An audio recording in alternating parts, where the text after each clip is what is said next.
오늘은 지난주에 이어서 계속해서 사도행전 말씀 16장을 통해서 함께 은혜를 나누겠습니다. 오늘 본문은 사도 바울의 2차 전도 여행의 여정에 대한 말씀입니다. 이 바울은 개척 정신이 너무나 충만했기 때문에 이제는 참을 수가 없었어요. 그래서 이제 선교지를 정하고 그 선교지를 향해서 돌진하듯이 가기를 원했습니다. 그래서 바울은 기도하다가 1차 전도 여행 때 갔던 아시아로 선교를 가기로 마음을 먹었는데 성령님께서 가지 못하게 했다고 그랬어요. 성령님께서 막았다고 그랬습니다. 그래서 이 바울은 부르기아 갈라디아를 거쳐서 비두니아로 그쪽으로 이제 방향을 틀어서 거기도 이제 아시아예요. 그쪽으로 가려고 했는데 이 비두니아는 이제 흑해에 있는 쪽이거든요. 그런데 성령님께서 예수님의 영이 허락하지 않았다고 그랬습니다. 그리고 나서 밤에 환상을 보는데 마케도냐 사람들이 손짓을 하면서 우리를 도와달라 이렇게 도와달라고 하는 그런 환상을 보게 됩니다. 바울은 그 환상을 보면서 이것이 하나님의 부르심이다라고 생각을 했어요. 그러니까 마음이 바뀌는 거죠. 우리가 이 부르심을 이제 콜링이라고 하죠. 소명이라고 해요. 우리가 여러 번 들었듯이 소명은 세 가지가 있다고 그러죠. 내적 소명이 있고 외적 소명이 있고 직업적 소명이 있다고 그랬어요. 내적 소명이라고 하는 것은 구원으로의 부르심, 외적 소명이라고 하는 것은 사역으로의 부르심, 세 번째 직업적 소명이라고 하는 것은 내가 어떤 직업을 가지고 있든지 그 직업은 하나님이 나를 보내신 선교의 장이라고 하는 것이죠. 그래서 구원의 부르심을 받은 사람, 가장 먼저 내적 부르심을 받아야 되겠죠. 구원의 확신이 없이 구원받지도 못하고 우리가 봉사하고 열심히 하는 것은 별 의미가 없지 않겠습니까? 그러니까 구원으로의 부르심이 먼저 내 안에 분명히 있어야 되고, 두 번째는 사역으로의 부르심, 봉사하는 자리로, 주님을 섬기는 자리로, 헌신하는 자리로 나를 나를 부르실 때가 있다라고 하는 거죠. 그리고 세 번째는 직업 소명이라고 그랬어요. 내가 가진 그 직업이 어떤 직업이든지 하나님이 나를 그 현장으로, 세상의 현장으로 나를 보내셨다라고 하는 사명감을 갖는 것. 자, 그러면 이 소명의 주체는 누구이신가? 바로 예수 그리스도시라고 하는 거예요. 그러니까 주님은 우리에게 이런 명확한 소명을 주시기 위해서, 이 소명이라고 하는 것을 알게 하기 위해서 성령으로 우리를 조명하십니다. 성령으로 우리를 조명하세요. 그러니까 성령의 조명으로 주님의 뜻을 깨달아 알게 되면 그때부터 기쁜 마음으로 순종을 하게 되는 거죠. 신앙생활하는 것이 즐거운 거예요. 왜 그러냐면 성령님께서 나를 조명하여 주셔서 내 속에 어둠이 사라지고 환한 하나님의 은혜가 임하기 때문에 내가 주님을 예배하고 섬기고 봉사하고 하는 것들이 너무나 기쁘다라고 하는 거죠. 그래서 우리가 성령의 음성을 듣는다 이런 표현을 쓰는데, 성령의 음성을 듣는다라고 하는 것은 육적으로 환청을 듣는다는 얘기가 아닙니다. 어떤 소리가 들린다는 얘기가 아니고 기록된 하나님의 말씀을 성령의 조명을 통해서 깨달아 아는 거예요. 기록된 하나님의 말씀을 넘어가면 안 됩니다. 기록된 하나님의 말씀을 통해서 그 말씀이 성령으로 우리를 조명합니다. 조명하실 때 그때 우리가 깨달아 알게 된다는 것이죠. 그래서 신자의 삶은 나의 형편이 잘 되든지 안 되든지, 건강하든지 병들었든지 항상 하나님의 뜻을 이루는 삶을 살아야 된다는 것이죠. 여러분, 주일 금요기도회 때인가요? 제가 말씀드렸는데 저와 여러분의 삶은 하나님의 뜻이 이루어지면 되는 겁니다. 우리가 세속적인 사고를 가지면 잘 된다, 성공한다, 돈 많이 번다, 이게 목표가 되면은 그건 어떻게 보면 그리스도인의 삶은 아닙니다. 우리가 잘 살든지 그렇지 않든지 나의 삶을 통해서 주님의 뜻이 이루어지면 되는 거예요. 건강하든지 병들었든지 주님의 뜻을 이루는 삶을 살다가 하나님 부르실 때 천국 가면 되는 겁니다.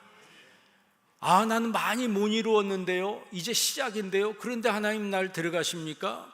그거는 내 생각이고, 하나님의 뜻이 그렇다면 우리는 거기서 스탑하고 하늘나라 가야 된다라고 하는 거죠. 예를 들어서 제가 토마스 선교사님 얘기를 한 적이 있는데, 토마스 선교사님은 우리나라의 최초의 순교자죠. 그분이 파송됐던 영국의 하노버 교회를 가봤습니다. 하노버 교회에 그 토마스 선교사님이 떠날 때 쓴 글씨가 있다고 그러고, 액자가 있더라고요. 액자에 글씨가 있는데 그 뭐라고 써 있냐면 헬라어로 게네세토 토셀레마스라고 써 있어요. 그러니까 영어로 표현하면 Your will be done 이런 거죠. 주님의 뜻이 이루어질 겁니다. 주님의 뜻이 이루어집니다. 사실 그분은 27살 나이에 어떻게 보면 뭘 펴보지도 못하고 이 조선의 대동강에서 참수를 당함으로써 한 생애를 마감을 했습니다. 그러나 그것으로 끝난 게 아니죠. 그 선교사님의 그 선교의 피, 순교의 피가 지금 어떻게 열매를 맺었습니까? 이 나라 이 강토에 이렇게 많은 교회들이 세워졌다라고 하는 것이죠. 그러니까 우리가 주님을 위해서 하는 것들은 하나도 땅에 떨어지는 것이 없습니다. 내가 주님을 위해서 하는 것은 없어지는 게 아니에요. 내가 나를 위해서 뭐 좋은 곳에 놀러 가고 맛있는 거 먹으러 돌아다니고 뭐 좋은 제품을 사고 그런 게 뭐 의미가 있겠습니까? 그런 것은 하나님 나라에 1도 기록이 안 됩니다. 그러나 내가 주님의 영광을 위해서 바울처럼 내가 수고했다면, 내가 헌신했다면, 소명을 따라 살았다면 그 사람의 그 삶의 열매는 오롯이 하늘나라에서 면류관으로 기록이 될 겁니다. 그래서 우리는 주기도문의 말씀처럼 주님의 뜻이 이루어집니다. 한번 따라해 보실래요? 주님의 뜻이 이루어집니다. 여러분, 이 가치관을 우리가 명확하게 하고 살아야 된다는 거예요. 여기 가치관에서 벗어나면 교회 다녀도 이상해지는 거예요. 교회 다녀도 그냥 세속적인 사람으로 살아가는 겁니다. 여러분 중에 이해하기 힘든 분이 혹시 있는지도 모르겠어요. 뭐 교회 나오는 건 결국 내 안녕을 위해서 나오는 거 아닌가요? 아니, 주님만을 위한다면 그럼 나는 뭐예요? 뭐 이렇게 생각할 수도 있잖아요. 그럼 나는 뭐예요? 여러분, 자기 중심으로, 자기 자아중심 사상으로 살면 그런 생각을 하는 거예요. 오늘 마케도냐 사람들이 우리를 도우라 그랬어요. 이 돕는다는 말은 이제 헬라 말로 보에세오라고 하는데, 보에세오라는 말은 보에와 세오의 합성어예요. 보에는 울음소리를 말하는 거예요. 통곡하는 울음소리. 그러니까 그리고 세오란 말은 달려온다는 거예요. 그러니까 울면서 울음소리를 듣고 달려간다 이런 뜻이죠. 그러니까 그만큼 간절한 도움을 요청하는 그런 말이에요. 수르보니게 여인이 자기 딸이 흉악하게 귀신 들렸잖아요, 그죠? 그래서 예수님 앞에 나와서 도와달라 그랬어요. 그게 보에세오예요. 똑같은 말입니다. 그러면 이 여인이, 여러분, 딸이 귀신 들렸어요. 제가 목회 초기에 서울에서 목회할 때인데 이상하게 귀신 들린 사람이 그렇게 교회에 찾아오더라고요. 그런데요, 특징적인 게 뭐냐면 집안에 귀신 들린 사람 한 명 있으면 그 집안에 행복이 떠나갑니다. 웃음이 떠나가고 24시간 긴장 상태예요. 초긴장 상태예요. 어디서 뭔 일이 터질지 몰라요. 그런데 이 여인은 자기 딸이 흉악한 귀신이 들렸다고 그랬어요. 그래서 예수님 앞에 통곡하는 마음으로 예수님 앞에 달려와서 도와달라고 하는 거예요. 그런데 예수님께서 자녀들의 떡을 취하여 개들에게 던지는 것이 마땅하지 않다라고 이 여인을 개 취급하는 그런 모습을 예수님이 시험 삼아 보여주셨어요. 그랬을 때 이 여인이 그런 말 듣고 시험 들지 않았습니다. 여러분, 평범하게 지내는데 여러분 나를 개 취급하면 교회 나오겠습니까? 기분 나빠서라도 안 나오죠. 그런데 이 여인이, 여러분, 딸이 흉악하게 귀신 들렸다고 그랬어요. 그래서 예수님 앞에 통곡하는 마음으로 그런데 이 여인은 주여 옳습니다. 그러나 개들도 제 주인의 상에서 떨어지는 부스러기 먹지 않습니까? 그 부스러기라도 달라라고 예수님 앞에 도움을 요청하는 거예요. 그러니까 간절한 마음에 이 소원이 있는 사람은요, 세상에 여기서 무슨 소리가 들리고 여기서 무슨 소리가 들리고 그런 것들이 귀에 안 들려오는 거예요. 그런 것들이 귀에 안 들려요. 왜냐하면 자기 소원이 너무 크니까. 이 보에세오란 말은 그렇게 어떻게 보면 울부짖는 그런 마음으로 와서 도움을 요청하는 거라는 거예요. 여러분, 예수님이 마가복음 9장에 보면 변화산에 올라가는데 거기 변화산에서 모세하고 엘리야하고 대화를 하잖아요. 베드로가 너무 좋았어요. 그런데 산 아래에서는 어떤 아버지가 아들을 데리고 와서 제자들에게 그 아들 고쳐달라고 그러죠. 근데 똑같이 그 아들도 귀신 들렸다고 그랬어요. 그래서 이 귀신이 때로는 불 속에 던지고 때로는 물 속에 던져놓고, 그러니까 자기가 들어가는 게 아니에요. 귀신이 들어가라고 하니까 멀쩡한 수영도 못하는데 호수 속으로 들어가는 거예요, 자기가. 그러니까 아버지가 얼마나 괴롭겠습니까? 자기 아들을 고쳐달라고 제자들한테 데려왔는데 제자들이 못 고치는 거예요. 산에서 내려온 예수님 앞에 부탁을 했습니다. 예수님, 할 수만 있으면 내 아들의 병을 고쳐주십시오 라고 했더니 예수님이 할 수 있거든이 무슨 말이냐, 믿는 자들에게는 능치 못함이 없느니라 이렇게 말씀했어요. 여러분, 이 아버지가 예수님에게 할 수만 있으면 나를 도와주십시오, 그게 바로 보에세오예요. 그러니까 울부짖으면서 예수님 앞에 도와달라고 막 애원을 하는 거죠. 애원을 하는 거예요. 여러분, 이런 강력한 간절한 도움을 요청한 사람이 마케도냐 사람이, 환상에 나타난 그 마케도냐 사람이 도와달라고 하는 게 지금 말한 이 정도 급으로 예수님 앞에 막 도와달라고 하는 거예요. 그러면 그 당시 마케도냐는 어떤 지역이는가? 여러분, 우리가 잘 아는 빌립보 지역이라든지 데살로니가 지역이든지 고린도 지역, 그 지역을 통틀어서 마케도냐라고 해요. 경기도 안에 수원도 있고 화성도 있고 용인도 있고 뭐 이런 것처럼, 이 마케도냐는 큰 지방을 말하는 도시, 지방을 말하는 지방 이름이에요. 그 마케도냐는 당시에 헬라 문명이 꽃핀 지역입니다. 그러니까 풍요롭고 호화로운 곳이에요. 그 동네 그 지역 사람들은 대부분 문명인이고 지성인들이라고 자처하는 이런 사람들이었습니다. 그런데 문명인이고 지성인이고 문명의 꽃을 피고 잘 살아요. 그런데 영적 상태는 타락하고 피폐해졌다는 거죠. 영적 상태가 타락하고 피폐하니까 특징이 뭐냐면 점치러 다니는 거예요. 무당을 찾는 거예요. 그럼 왜 무당을 찾고 왜 점을 칩니까? 불안하기 때문에. 불안하니까 거길 찾는 거예요.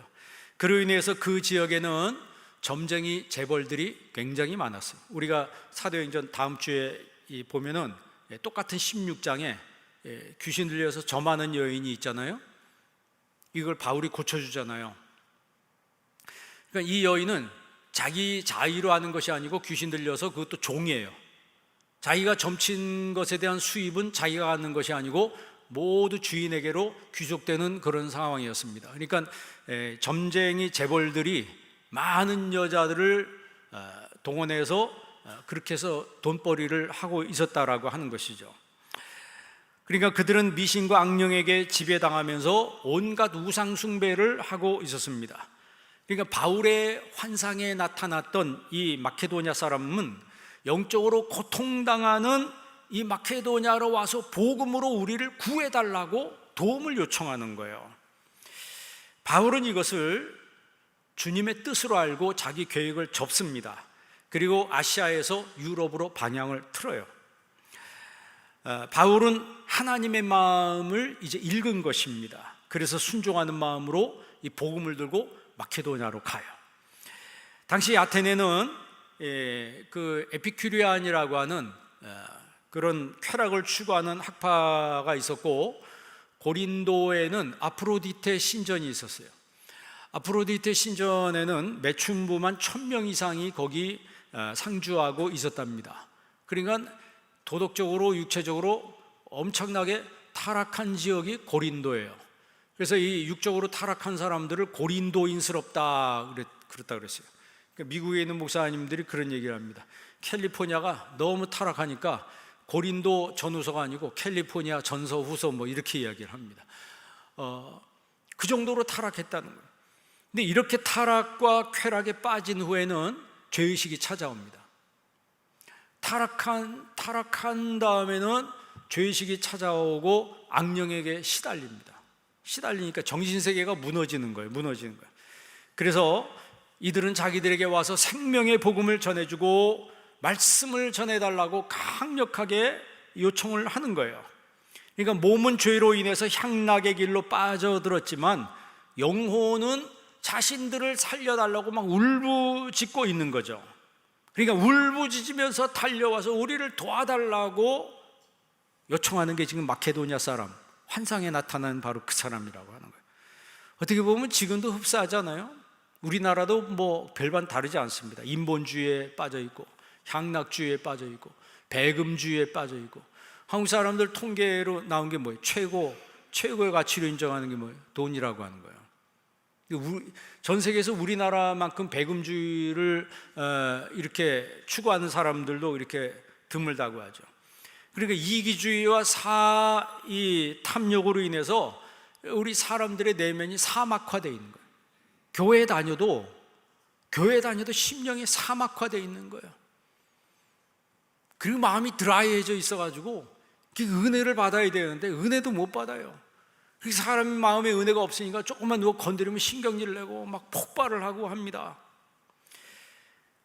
그래서 사탄의 놀이터가 되어 있어요. 내 영혼이. 이거 얼마나 무서운 얘기예요. 서로 미워하고 시기하며 불행하게 살아갑니다. 이런 여러분 세큘러 시티에 필요한 게 뭐예요?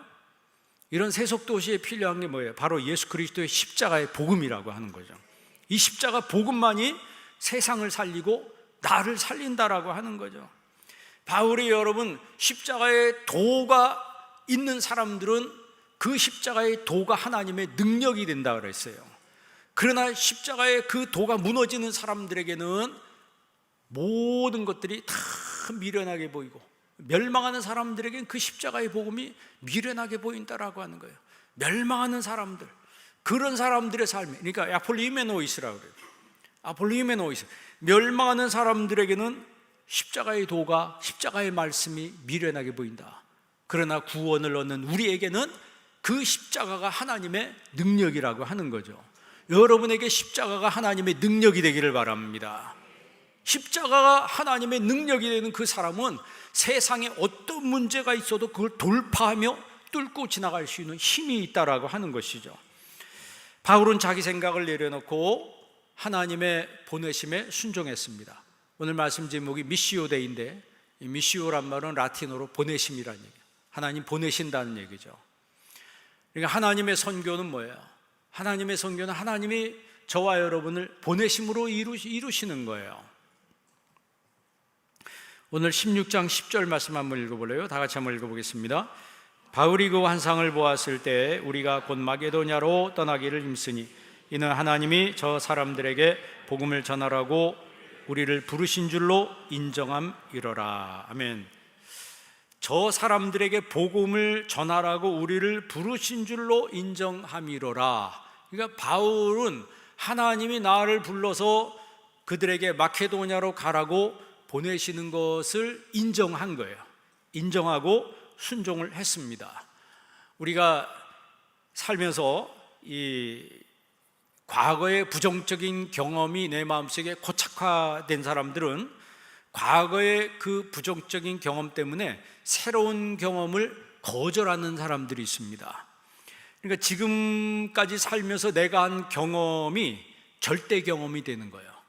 이게 절대 경험이 돼서 새로운 세계로 가야 되는데 새로운 세계를 받아들이지 못하는 거예요. 그 세계로 가기를 두려워하는 거예요. 다시 말하면 신앙의 세계로 들어가야 되는데 가고 싶지가 않은 거예요. 왜? 유치원 아이들 여러분 처음에 유치원 보낼 때 가고 싶어해요? 안 가고 싶어해요? 안 가고 싶어 합니다. 왜? 집이 좋은데 생소한 곳에 가라고 하니까 마음속에 두려움이 있는 거예요. 근데 일단 가고 나면 너무 좋은데 막 아침에 유치원 간다고 막 먼저 가방 챙기고 막 그러잖아요. 그런데 가기 전까지는 두려움이 있다는 거예요. 똑같습니다. 신앙생활도 내가 신앙의 세계로 들어가기 전까지는 과거에 이 고착된 내 경험이 절대 경험이 돼서 내가 그 신앙의 세계로 들어가는 걸 굉장히 두렵게 생각해, 어렵게 생각한다는 거죠. 바울이 1차 전도여행 때 아시아 쪽으로 갔었어요. 그래서 교회를 세웠습니다. 2차 전도여행 때 1차 전도여행 때 세웠던 그 교회를 순방하고 제대로 운영되고 있는지를 보고 싶어 했어요. 그래서 당연히 아시아 쪽으로 방향을 잡았습니다. 익숙한 지역이었고 의욕이 넘치는 지역이었어요. 그런데 성령님이 막는 거예요. 그럴 때 바울은 자기 고집과 주장을 내세우지 않고 자기 주장을 내려놓습니다. 그리고 성령의 인도하심을 따르기로 했어요.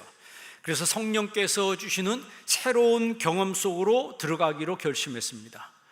여러분들, 우리가 이곳에 교회 짓고 여기 와서 예배 드리는데 예전에 흥덕에 와본 적 있어요? 흥덕에 와본 적 없잖아요. 그러니까 여기 와서 예배 드리는 게 여러분 새로운 경험으로 들어가는 거예요. 새로운 경험으로 들어갈 때 두려워하지 않기를 바랍니다. 뭐 두려움이 없겠지만 그러나 멀다고 생각하지 마시고 새로운 경험으로 기쁜 마음으로 들어올 수 있기를 바랍니다. 우리가 그 임마누엘 칸트의 그 인식론에 보면, 그 순수이성 비판에 보면은 우리 마음속에 독립적으로 운영되는 순수 인식이 있는데, 그건 뭐냐면 내가 경험하지 않는데도 내가 믿어지는 거예요. 이걸 아프리오리라고 그래요. 그리고 경험한 후에, 다 경험한 후에 믿어지는 것을 아포스테리오리라고 그래요. 아포스테리오리라고 그래요. 그러면 이 경험하지도 않았는데 내가 믿어지고 인식하는 그것을 선험이라 이렇게 얘기하죠. 선험. 후험은 뭐예요? 후험은 아포스테리오리라고 그래요. 마치 도마가 예수님 부활하셨다고 하니까 내가 그 손에 못자국에 내 손가락 넣어보고 예수님의 창자국에 내 손을 넣어봐야지 내가 믿겠다라고 말하는 것은 아포스테리오리, 후험이라고 하는 거죠. 그런데 어떻게 보면 우리의 진짜 신앙이라고 하는 것은 선험이 되어야 된다는 거죠. 내가 보지 않았지만 믿는 거예요. 경험하지 않았지만 인식되어지고 믿어진다는 거, 그게 여러분 선험의 믿음이라고 보면 돼요. 우리의 신앙은 선험의 신앙이 돼야 됩니다. 여러분 천국 가봤어요? 천국이 있는 거 믿으세요? 여러분 확신이 없어요? 천국이 있는 거 믿으세요? 천국이 있는 거 믿는다. 그런데 가봤어요? 본 적 있어요? 본 적도 없고 가본 적도 없는데 어떻게 믿어요? 본 적도 없고 가본 적도 없고 내 손으로 만져본 적도 없는데 믿어지는 거, 그게 바로 아프리오리라고 하는 거예요. 선험이라고 하는 거죠. 그래서 진짜 신앙은 선험의 신앙이라고 하는 거예요. 선험의 신앙. 바울이 드로아에서 환상을 보고 제일 먼저 간 곳이 네아폴리입니다. 여러분 11절 한번 읽어볼래요? 11절 다 같이 읽습니다. 우리가 드로아에서 배로 떠나 사모드라게로 직행하여 이튿날 네아폴리로 가고, 여기서 드로아에서 사모드라게로 직행했다 그랬어요. 이 직행한다는 말 뭘까요? 우리나라 옛날에 직행버스 있잖아요. 직행버스, 직행의 의미는 뭐예요? 돌아서 가는 게 아니고 바로 곧바로 간다는 거예요. 똑같습니다. 이 직행한다는 말은 유시스와 드로모스의 합성어인데, 유시스란 말은 스트레이트, 똑바로. 그러니까 배가 항해할 때 암초가 있고 그러면 돌아서 가야 됩니다. 돌아서 가야 되고 또 암초가 또 있으면 이쪽으로 한참 돌아서 가야 돼요. 그런데 지금 여기서 직행하여 이 말은 스트레이트, 똑바로 그 길을, 드로모스란 말은 노정이라고 하는 거죠. 순풍에 돛을 달고 똑바로 가서, 그러니까 이 사모드라게에서 이 네아폴리까지는 약 250km 정도 된다고 그래요. 250km 정도 되면 그 당시 그 기간으로 환산을 해보면 5일 정도 걸리는 거리예요. 그런데 5일 정도 걸리는 거리를 지금 여기 며칠 만에 왔어요? 성경 봐요. 며칠 만에 왔어요? 이틀 만에 왔어요.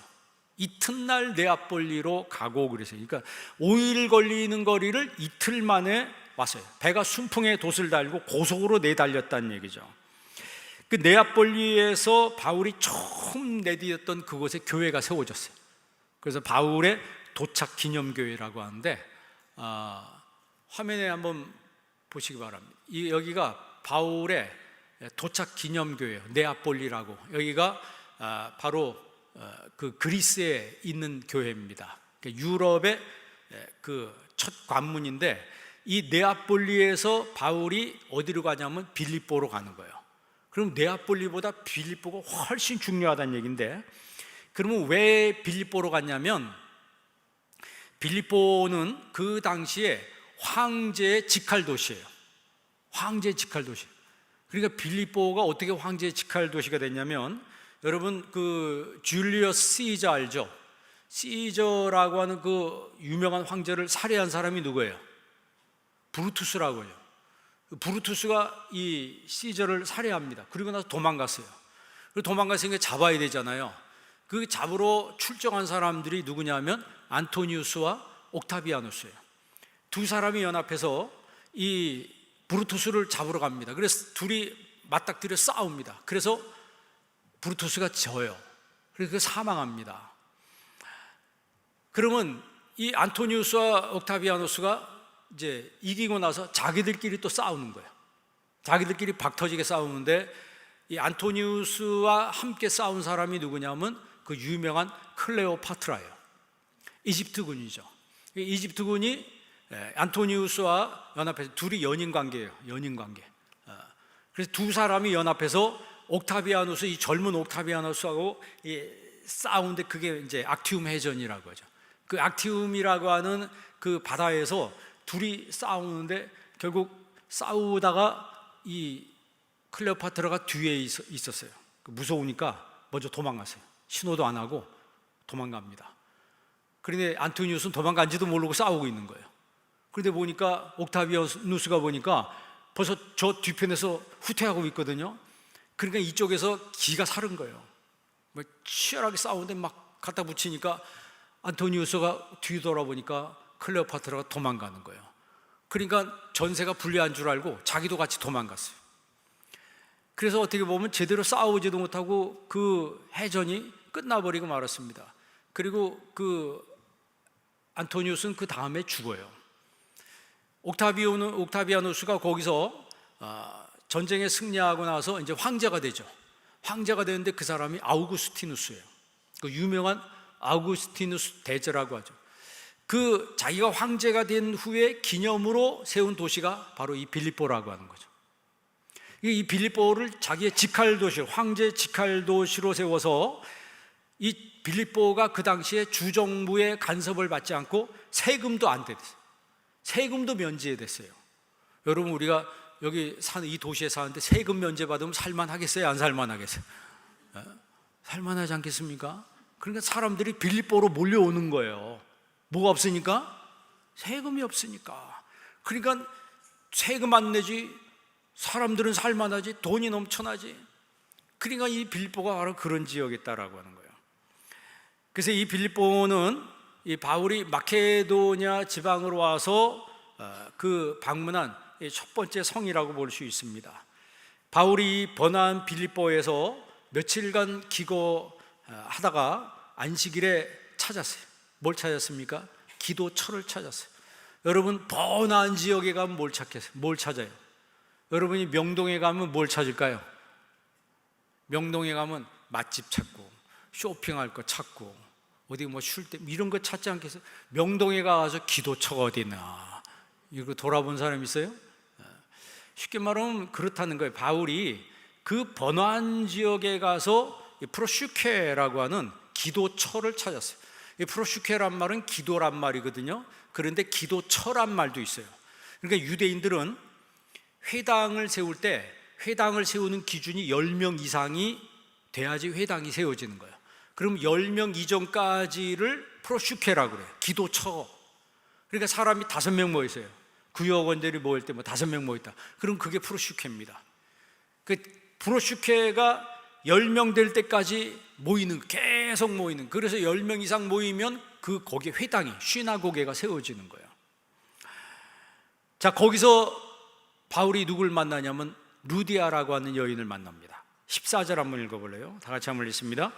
두아디라시에 있는 자색 옷감 장사로서 하나님을 섬기는 루디아라는 한 여자가 말을 듣고 있을 때 주께서 그 마음을 열어 바울의 말을 따르게 하신지라. 아멘. 이 루디아라고 하는 여인을 자색 옷감 장사라 이렇게 이야기해요.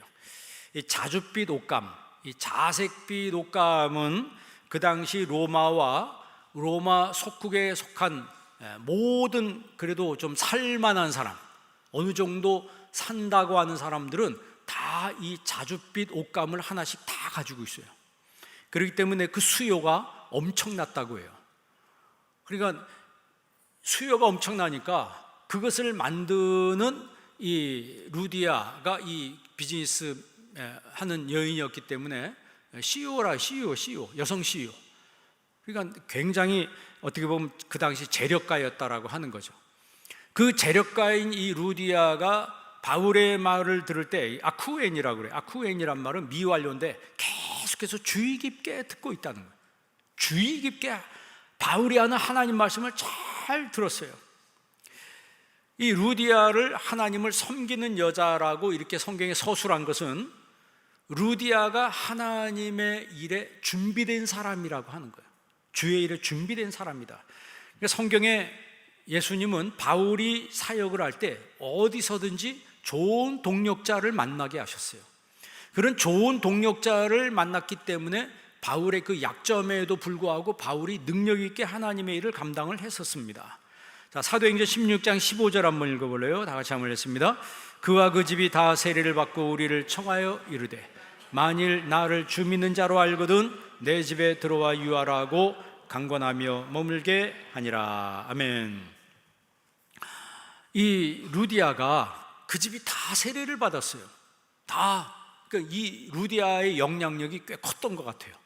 그 집이 다 세례를 받고 그리고 바울에게 말을 합니다. 나를 예수님 믿는 사람으로 알면 내 집에 들어와서 여기서 사십시오 하고 강권했다 그랬어요. 파라비아조마이라고 하는데 이 강권했다란 말은 그 엠마오 내려가던 두 제자가 예수님 만나잖아요. 예수님이 말씀을 풀어주실 때 마음이 막 뜨거웠다 그랬어요. 그래서 밤이 깊어가지고 이제 어디에 숙박을 해야 되는데 이 두 제자가 예수님을 강권해서 우리와 같이 여기 묵읍시다 그랬어요. 같이 묵읍시다. 그게 파라디아조마예요. 그러니까 예수님 꼼짝 못하도록 꽉 붙잡아가지고 그 집에 같이 묵도록 했다는 거죠. 누가복음 14장 43절 23절도 한번 읽어볼래요? 누가복음 14장 23절에 한번 읽어보겠습니다. 주인이 종에게 이르되 길과 산 울타리가로 나가서 사람을 강권하여 데려다가 내 집을 채우라. 아멘. 내 집을 뭐해라? 채우라. 내 집이 뭐예요? 하나님의 교회죠. 하나님의 교회를 채우라. 어떻게 채우라? 강권하여 파라비아조마에 억지로라도 완력으로라도 힘으로라도 그 사람을 데려와 채우라는 거예요. 그러니까 여기 혼자 나오신 분들은 배우자를 전도해서 같이 나오시기를 바랍니다. 자신이 없는가 봐요. 그럼 어떻게 채우라고요? 어떻게 데려오라고요? 파라비아조마에 목에다가 사슬을 매가지고 안 되면 코라도 꿰가지고 강제로라도 데리고 오라는 얘기예요. 여러분, 모든 법은 강제법입니다. 우리나라 상법, 형법, 이 모든 법은요 강제법이에요. 강제력이 없는 법은 타지 않는 불과 같다 그랬어요. 그러니까 복음에는 이 강권하는 능력이 있습니다. 근데 이 강권하는데 저항이 심하죠. 뭐 교회 오라면 뭐 그냥 순순히 따라옵니까? 순순히 안 따라오죠. 거기에는 강력한 저항이 있는 거예요. 그만큼 기도를 많이 해야 된다는 거죠. 그리고 교회 다니는 분들이 먼저 삶의 본이 되고 정말 정성으로 섬기면은 배우자가 감동을 받게 됩니다. 감동을 받게 되고 그리고 자연스럽게 신앙이 들어가는 거예요. 신앙의 크기는 하나님을 깨닫고 신뢰하는 만큼 커지는 거예요. 루디아는 바울을 만나서 인생의 크기가 달라졌어요. 자기 집을 교회로 내주고 많은 영향을 끼치는 사람이 됐습니다. 루디아의 집에 복음이 들어가니까 그 집이 복음을 위해서 쓰여졌어요. 여러분, 그 집이 다 세례를 받았어요. 그러니까 루디아가 얼마나 이 말에 힘이 있었으면 그 집안이 다 믿었을까요? 그러니까 좋건데 여성들은 70세 이상을 살아야지 천국 간다고 그러더라고요. 왜냐하면 70세, 만약 60대 천국 가면 입만 천국 간다는 거야. 그래서 70이 넘어야지 천국 간다, 뭐 그런 말이 있어요. 왜냐하면 여성들이 말이 많으니까 한 3시간 4시간 얘기하고 가면서 뭐라 그래요? 집에 가서 또 전화해 뭐 이러잖아요. 남자들은 1-2시간 얘기하면 피곤해서 할 말이 없어요. 1-2시간이 뭐예요? 남자들은 용건만 간다니. 루디아는 자신이 이렇게 주님을 위해서 크게 쓰임받으리라고는 생각을 못했어요. 자신이 이렇게 주님의 영광을 위해서 쓰임받으리라고는 생각을 못했는데 자기한테 기회가 왔어요. 그 기회가 왔을 때 그는 주저하지 않았다는 거죠. 자신의 집을 교회로 아낌없이 내놨어요. 하나님의 선교는 이렇게 루디아 같은 사람을 통해서 이루어지는 거예요. 여러분, 고린도전서 16장 19절 한번 읽어볼래요? 고린도전서 16장 19절 다 같이 읽습니다. 아시아의 교회들이 너희에게 문안하고 아굴라와 브리스가와 그 집에 있는 교회가 주 안에서 너희에게 간절히 문안하고. 아멘. 여기 보면 아굴라와 브리스가 그 집에 있는 교회. 그러니까 초대교회는 집에서 시작한 거예요. 빌립보 교회도 루디아의 집에서 시작했습니다. 아굴라와 브리스가 집에서 교회가 시작된 거예요. 한 구절 더 볼래요? 골로새서 4장 15절 읽습니다. 한번 읽어보겠습니다. 라우디게아에 있는 형제들과 눈바와 그 여자의 집에 있는 교회에 문안하고. 여기서 눈바라고 하는 여인이 나오는데 눈바와 그 여자의 집에 있는 교회라고 했어요. 그러니까 눈바의 집에 뭐가 있는 거예요? 교회가 있는 거예요. 여러분의 집이 교회가 되기를 바랍니다. 그래서 여러분, 우리 집이 교회가 되고 성전이 돼서 정말 우리 집에 찬송이 넘쳐나고 예수님의 은혜가 넘쳐난다면 거기가 천국 아니겠어요? 빌레몬서에 보면 아키뽀와 내 집에 있는 교회, 이런 말씀이 있습니다. 그러니까 아키뽀의 집에도 교회가 세워지는 거예요. 여러분, 루디아 한 사람이 예수님을 영접함으로 그 가정 식구들이 다 온전한 그리스도인이 됐습니다. 여러분의 가정이 선교의 집이 되기를 바랍니다. 루디아가 전도함으로 그 루디아 가정이 다 예수님을 믿었습니다. 바울은 하나님의 보내심에 순종했습니다. 그리고 마케도냐의 첫 관문인 빌립보에 들어가서 그 빌립보에서 루디아라고 하는 여인을 만나요. 그러니까 루디아도 하나님의 영광에 쓰임받았고 바울도 하나님의 영광에 쓰임받는 사람이 됩니다. 그래서 그 루디아의 집이 세계 선교의 시발점이 되는 거예요. 그것은 그 두 사람이 하나님의 선교라고 하는, 하나님의 보내심이라고 하는 것을 마음으로부터 인정했을 때 그렇게 쓰임받는 거예요. 하나님이 여러분을 세상으로 보내신다는 사실을 믿으시기를 바랍니다. 그래, 하나님의 보내심에 온전히 순종하는 삶을 사는 여러분 되시길 주의 이름으로 축원합니다. 기도하겠습니다. 좋으신 아버지 하나님, 이 시간에 저희들을 하나님 말씀으로 교훈하시고 지도하시고 가르쳐 주심을 감사합니다. 저희들의 평생에 하나님의 보내심에 순종하게 하여 주옵시고 복음 들고 세상에 나가 예수 그리스도의 피 묻은 복음을 담대하게 전하는 그리스도의 제자의 모습으로 살 수 있도록 저희들을 인도하여 주옵소서. 예수님의 이름으로 기도합니다. 아멘.